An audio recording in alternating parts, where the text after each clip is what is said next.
Ar-Rahman Ar-Rahim. Assalamu alaikum. I am Dr. Usman and you are watching Astrological Guidance. In today's video, our topic is monthly prediction of July 2023 for all the Virgo Ascendant people. In today's video, we will discuss about how will be the month of July for all the Virgo Ascendant people. First of all, we will talk about Sun. For all the Virgo ascendant people, Sun controls your 12,000 right now. Sun is moving in your 10,000, the sign of Gemini, where Mercury is already moving. 12th house deal with your isolation, your spirituality, your losses, your expenses, your foreign settlement related matters, your foreign related matters, your subconscious mind, your sleep pattern.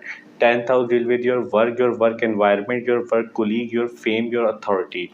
So we can expect in the month of July, your 12th house Lord is moving in your 10th house. So we can, if your work is somehow connected to foreign land or you are working in a multinational company, then we can expect